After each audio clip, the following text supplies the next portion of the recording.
শয়তান কিভাবে শিক্ষা দিতে হয় এটা আমার জানা আছে। না, রাতের 12টা বাজে গেছে, নামাজ পড়তে ফজর আজান দিলে উদিস পাই না প্রতিদিন। মোবাইল থিয়া দিই।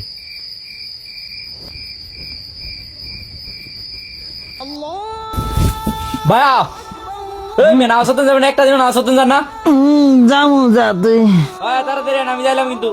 ঠিক আছে। আমি উজু বানাইতে যাই আমি তাড়াতাড়ি। না, ছোট ভাই নামাজের লেগে বলে গেছে। হ্যাঁ, নামাজ পড়তে যাইবা? একটু ঘুমলে দি তোমারে। হান্নান, এখনো সময় আছে, একটু ঘুমা। হান্নান, একটু ঘুমা। এবার ঘুমলে এসে এবার ঘুম যা, তোর নামাজ গেছে গা। কিরে, এত টাইম হয়ে গেছে? আহা, ছোট ভাইটা বলে গেছিল, আজ নামাজ পড়তে পারলাম না।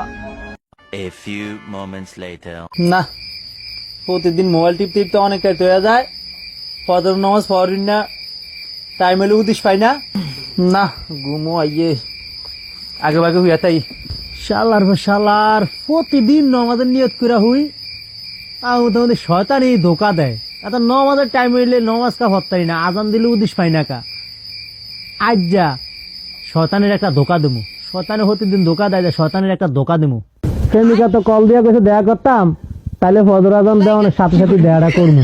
এখন ঘুম যাই।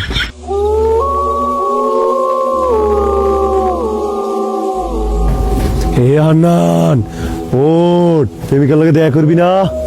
ওঠ হান্নান। হোমা, টাইম তো হয়ে গেছে।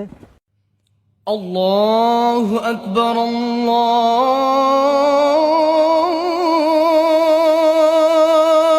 আকবার। শয়তান কিভাবে শিক্ষা দিতে হয় এটা আমার জানা আছে। হ্যাঁ, শালা দিয়ে আমার চেয়ে বড় ইবলিশ। আমি কি ইবলিশ?